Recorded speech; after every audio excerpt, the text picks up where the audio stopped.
Hello students, मैं हूं दिनेश दत्त और आप देख रहे हैं मेरा यूट्यूब चैनल स्टूडेंट टेक। आज इस वीडियो में हम एक सेकेंड चैप्टर यानी 11th क्लास का सेकेंड चैप्टर डिस्कस करने वाले हैं और जो कि बहुत ही इम्पोर्टेंट है और यहीं से सारे जीवों को कैटेगराइज किया गया है। तो चलिए शुरू करते हैं। जो हमारा आज का टॉपिक है ये है बायोलॉजिकल क्लासिफिकेशन यानी कि जीव जगत का वर्गीकरण, जीवों का वर्गीकरण। अब वर्गीकरण कहते किसे हैं मैंने लास्ट वीडियो में डिस्कस किया था और वर्गीकरण से रिलेटेड और उसमें क्या क्या टूल्स इस्तेमाल होते हैं वो सब मैंने पिछली वीडियो में डिस्कस किया था और अच्छे से समझाया था। अगर आपने मेरा वीडियो नहीं देखा है तो उसको ज़रूर देखें। ठीक है, अब मैं फिर भी एक बार क्लासिफिकेशन को डिफाइन किए दे रहा हूं कि वर्गीकरण है क्या। सभी जीवों को एक निश्चित कैटेगरी में रखना या सिस्टमैटिक पोजीशन पर अरेंज करना वर्गीकरण या क्लासिफिकेशन कहलाता है। अब वर्गीकरण को अलग अलग तरीके से अलग अलग वैज्ञानिकों ने डिफाइन किया हुआ है। जैसे कि सबसे पहले अगर हम देखते हैं कि सभी जीव जंतुओं को, जो भी लिविंग ऑर्गेनिज्म है, उनको सबसे पहले टू किंगडम ऑफ क्लासिफिकेशन के सिस्टम के अंतर्गत कैरोलस लिनियस साहब ने 1735 में टू किंगडम ऑफ क्लासिफिकेशन की पद्धति प्रस्तुत की थी। ठीक है, उन्होंने जब जीवों को दो कैटेगरी में बांटा, जीवों को दो कैटेगरी बना करके रख दिया, यानी कि एक प्रकार के ऐसे जीव हैं जो एनिमल किंगडम में रखे जा सकते हैं, उन्हें हमने एनिमेलिया कहा, और जो प्लांट किंगडम में रखे गए उन्हें प्लांटी कहा। यानी कि उन्होंने केवल पूरे जीव जगत को दो भागों में डिवाइड कर दिया, एक एनिमेलिया दूसरा प्लांटी। क्लियर? एनिमेलिया और प्लांटी किसने दिया था? कैरोलस लिनियस ने 1735 में। ओके, जो दूसरा वाला जो टॉपिक है यानी कि जो इसका पार्ट है क्लासिफिकेशन का, एक है 5 किंगडम ऑफ क्लासिफिकेशन यानी कि 5 जगत का वर्गीकरण। 5 जगत का वर्गीकरण, ये 2 जगत का वर्गीकरण है, ये 5 जगत का वर्गीकरण है। इसको दिया था R.H. व्हाइटेकर, R.H. व्हाइटेकर 1969 में। ठीक है, 1969 में R.H. व्हाइटेकर ने 5 किंगडम ऑफ क्लासिफिकेशन को प्रस्तुत किया था और उन्होंने सभी जीवों को, पूरे वर्ल्ड विश्व में पाए जाने वाले, पृथ्वी में पाए जाने वाले जीवों को 5 कैटेगरी बना करके, 5 किंगडम बना करके डिवाइड कर दिया। जैसे मोनेरा, प्रोटिस्टा, फंजाई, प्लांटी और animalia. Clear? Monera, protista, fungi, Plantae और एनिमेलिया। ठीक है, तो 5 किंगडम में इनको डिवाइड कर दिया। तो हमने एक फ्लो चार्ट के माध्यम से इसको समझाने की कोशिश की है कि आप इसमें देख लीजिए कि कौन सा ऑर्गेनिज्म किस किस जो है कैटेगरी में रखा गया है, इसको कैसे क्लासिफाइड किया गया है। तो ये बहुत ही ईजिली वे पर समझाने की कोशिश की है। आई थिंक आपको अच्छा लगेगा, आपको समझ आएगा। तो जो सबसे पहला है, जैसे ऑर्गेनिज्म यानी जीव, लिविंग ऑर्गेनिज्म, जिसको 5 किंगडम बना करके R.H. व्हाइटेकर ने डिवाइड किया था, जैसे मोनेरा, प्रोटिस्टा, फंजाई, प्लांटी और एनिमेलिया। तो सबसे पहले जो ऑर्गेनिज्म होते हैं वो 2 प्रकार के होते हैं। एक होता है प्रोकैरियोटिक एनिमल, ठीक है, प्रोकैरियोटिक जीव होंगे, और दूसरे यूकैरियोटिक होंगे। प्रोकैरियोटिक क्या होगा? प्रिमिटिव कैरियॉन्स, यानी कि एक ऐसी अवस्था कोशिका की जिसमें केंद्रक नहीं पाया जाता। ठीक है, जिसमें केंद्रक नहीं होगा वो प्रोकैरियॉन्स होंगे या प्रोकैरियोटिक होंगे, और जिसमें केंद्रक वेल डेवलप पाया जाता है, जो उसका डीएनए है, डीएनए क्रोमोसोम में संगठित हो जाता है, वो यूकैरियोटिक कहलाते हैं। ठीक है, यानी कि जो कोशिकाओं की बात करते हैं तो 2 प्रकार की कोशिकाओं वाले जीव पाए जाते हैं, एक प्रोकैरियोटिक और एक यूकैरियोटिक। ठीक है, तो प्रोकैरियोटिक में जो कैटेगरी आई हमारी किंगडम, मोनेरा। मोनेरा, जितने भी प्रोकैरियोटिक जीव होंगे वो सब मोनेरा के अंतर्गत रखे जाएंगे। ठीक है, वो बैक्टीरिया होगा, ब्लू ग्रीन एल्गी होगा। ब्लू ग्रीन एल्गी को साइनोबैक्टीरिया के नाम से भी जाना जाता है, जरा याद रखिएगा। अक्सर पूछा करता है कि जैसे शॉर्ट नोट्स में पूछ लिया 1 नंबर में, या फिर जो है ऑब्जेक्टिव में पूछ लिया कि ब्लू ग्रीन एल्गी है, अब ऑप्शन में दे दिया शैवाल, fungi, bacteria, none of this, तो बहुत सारे लोग एल्गी में लगा के चले आते हैं। That is not a algae, it is a cyanobacteria. Bacteria है ये, प्रोकैरियोटिक है ये, ठीक है। हालांकि हम लोग उसको एल्गा में इसलिए पढ़ते हैं क्योंकि वो फोटोसिंथेटिक होता है, ठीक। अब आते हैं यूकैरियोटिक में। यूकैरियोटिक 2 प्रकार की कैटेगरी के होते हैं, या तो जीव यूनिसेलुलर होगा, एक कोशिकीय होगा, या तो जीव मल्टीसेलुलर यानी कि बहुकोशिकीय होगा, ठीक है। जीव 2 प्रकार के हो सकते हैं, या तो यूनिसेलुलर हो सकता है या तो मल्टीसेलुलर हो सकता है। और जो यूनिसेलुलर यूकैरियोट्स होंगे वो सब प्रोटिस्टा होंगे, ठीक है। R.H. व्हाइटेकर ने कहा कि जितने भी यूनिसेलुलर यूकैरियोट्स होंगे वो सब प्रोटिस्टा के अंतर्गत रखे जाएंगे, ठीक है। तो प्रोटिस्टा में जैसे यूनिसेलुलर में जितने भी प्रोटोजोन्स हो गए, अमीबा, पैरामीशियम वगैरह, ठीक है, ये सब जो है स्लाइम मोल्ड्स, ये सब चीज जो है आती है यूनिसेलुलर यूकैरियोट के अंतर्गत, ठीक। अब आते हैं मल्टी सेलुलर में। जो मल्टी सेलुलर यूकैरियोट्स होते हैं उनको फिर से 2 कैटेगरी में बांटा गया, विद सेल वॉल और विदाउट सेल वॉल, यानी कि ऐसे जीव जिनकी कोशिकाओं में कोशिका भित्ति पाई जाती है, और दूसरे ऐसे जीव जिनकी कोशिकाओं में कोशिका भित्ति नहीं पाई जाती है, सेल वॉल नहीं पाई जाती है। तो ऐसे जीव जिनमें सेल वॉल प्रेजेंट होती है तो उनको 2 कैटेगरी में बांटा गया, एक हेटेरोट्रॉफिक और एक फोटोट्रॉफिक। जो हेटेरोट्रॉफिक होंगे वो जो है यानी कि जो दूसरों के ऊपर आश्रित होते हैं, यानी अपना भोजन स्वयं नहीं बना सकते हैं, ये सड़ी गली कार्बनिक चीज़ों से ही अपना भोजन प्राप्त करते हैं, जैसे मशरूम, ठीक है। ये जो है फंगस जो होगा, फंजाई, ये एक अगला किंगडम है। ये जो है तीसरा किंगडम है, पहला Monera, protista, fungi. Fungi heterotrophic होते हैं जिनमें सेल वॉल तो पाई जाती है लेकिन वो प्लांट नहीं होते हैं, हम उनको अलग कैटेगरी में रख देते हैं।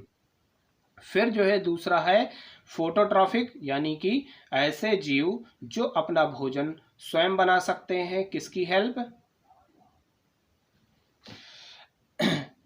मतलब इसका कहने का मतलब है फोटोसिंथेटिक जितने भी जीव होंगे जो अपना भोजन सूर्य के प्रकाश की उपस्थिति में फोटोसिंथेसिस के द्वारा यानी प्रकाश संश्लेषण के द्वारा बनाते हैं, उनको हम लोग प्लांटी किंगडम के अंतर्गत रखते हैं। जितने भी हरे पौधे होंगे वो सारे के सारे फोटोट्रॉफिक होते हैं और किंगडम प्लांटी के अंतर्गत रखे जाते हैं। क्लियर।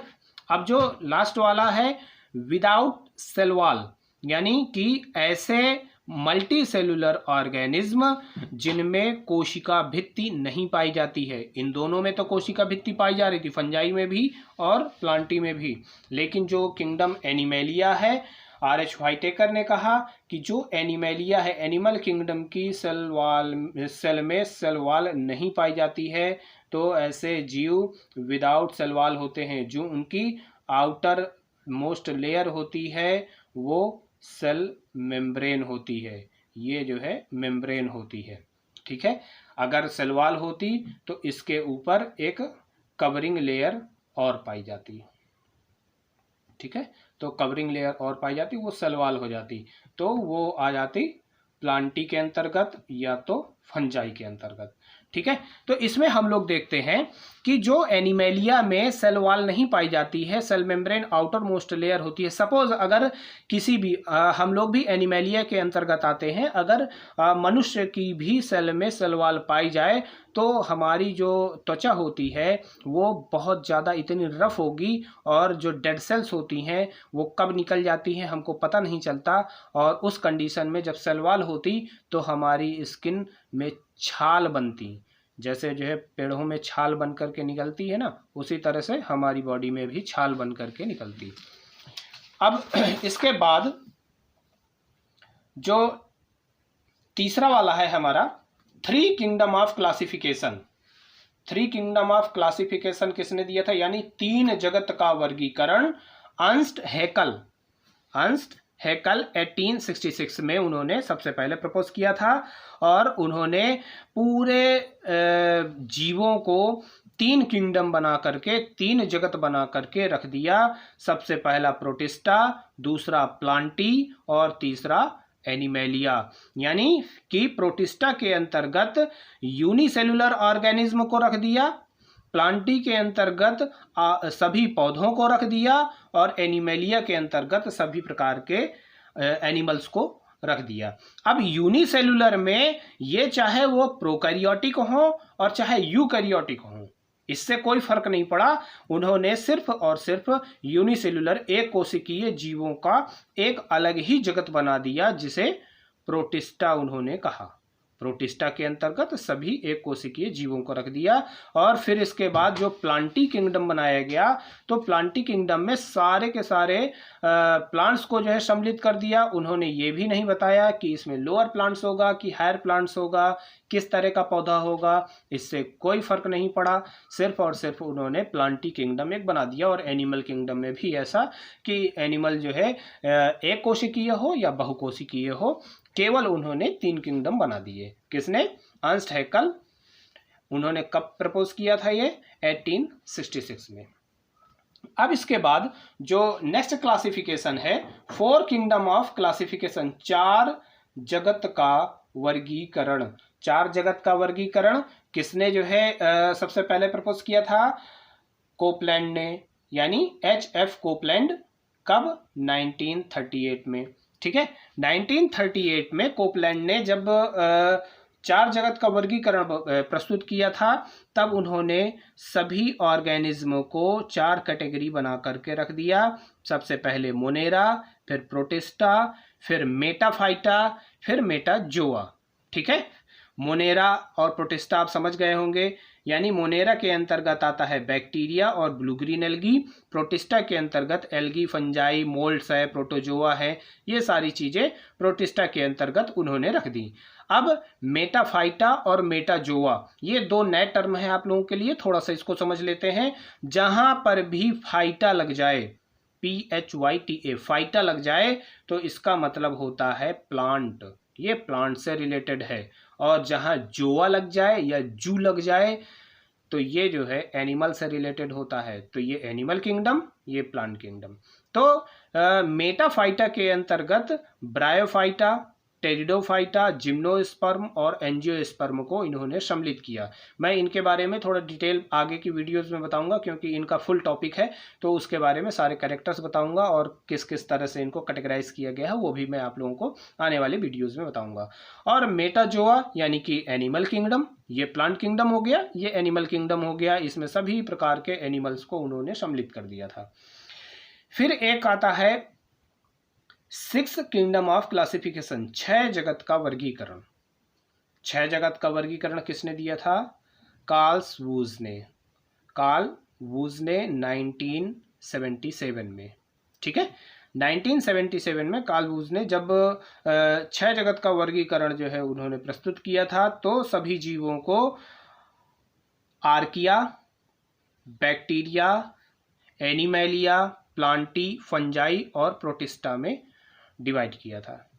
अब आर्किया में आर्किया और बैक्टीरिया, ये आर्किया क्या है? ये भी एक प्रकार के बैक्टीरिया है, जिसमें आर्की बैक्टीरिया को रखा गया है। आर्की बैक्टीरिया और यू बैक्टीरिया, ये दो प्रकार के बैक्टीरिया होते हैं। थोड़ा सा इसके बारे में मैं समरी बताए दे रहा हूं, थोड़ा समझिएगा। आर्की बैक्टीरिया ऐसे बैक्टीरिया हैं जो हमारी पृथ्वी में सबसे पुराने primitive, most primitive bacteria archaea bacteria ही कहलाते हैं। पृथ्वी में सबसे पहले यही बैक्टीरिया आए थे। ठीक है, इसके बाद मॉडिफाइड होकर के धीरे धीरे वो यू बैक्टीरिया में चेंज होने लगे। तो आर्की बैक्टीरिया आज भी पाए जाते हैं। यू बैक्टीरिया कॉमन बैक्टीरिया है, बहुत ज़्यादा मात्रा में पाया जाता है। Archie bacteria most primitive bacteria है, ये न्यू बैक्टीरिया है।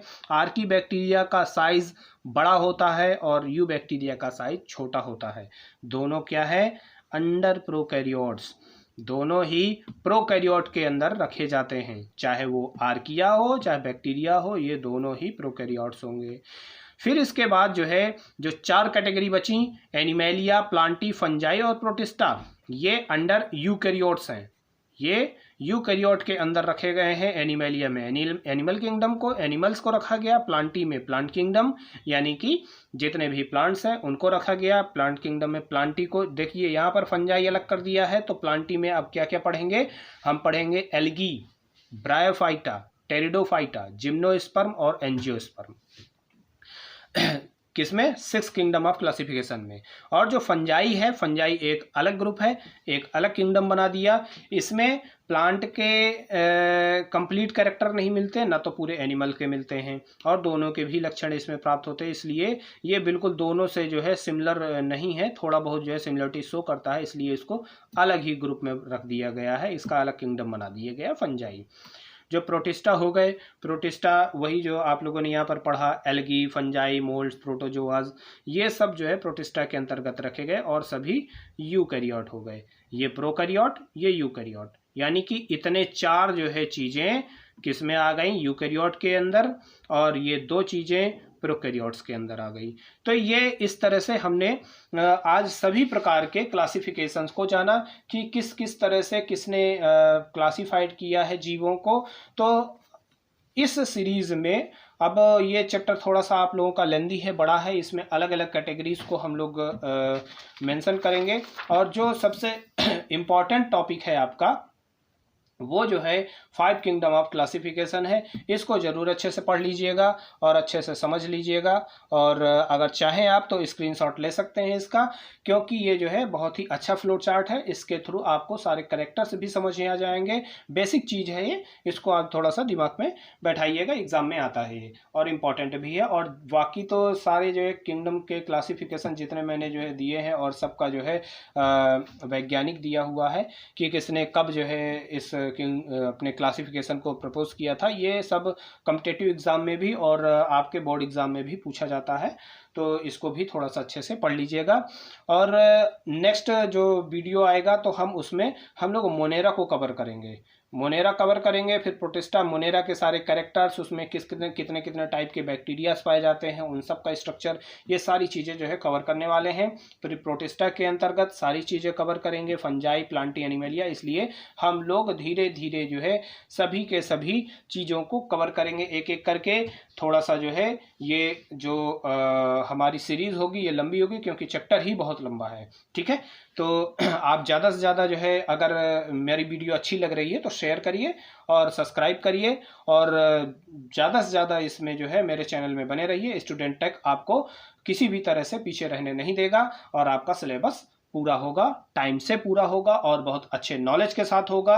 भले ही हम अभी लाइव क्लास नहीं स्टार्ट कर पाए हैं, जैसे ही मेरे 1000 सब्सक्राइबर पूरे हो जाएंगे मैं लाइव क्लास आप लोगों के लिए लेकर के आऊँगा, और इसके बाद आप लोगों के लिए और भी ज़्यादा आसानी हो जाएगी। और आने वाले वीडियोज़ में मैं कुछ प्रैक्टिकल क्लासेस भी दूंगा, कोशिश करूंगा कि आपको प्रैक्टिकल ट्यूटोरियल दे सकूं। तो अगर आपको मेरा वीडियो अच्छा लगा हो तो लाइक करिए, सब्सक्राइब करिए, और वीडियो को अधिक से अधिक शेयर करिए, और ज़्यादा से ज़्यादा लोगों से सब्सक्राइब करवाइए, ताकि जो है लाइव क्लास के लिए मेरा लिंक ओपन हो सके, ठीक है। Thank you so much.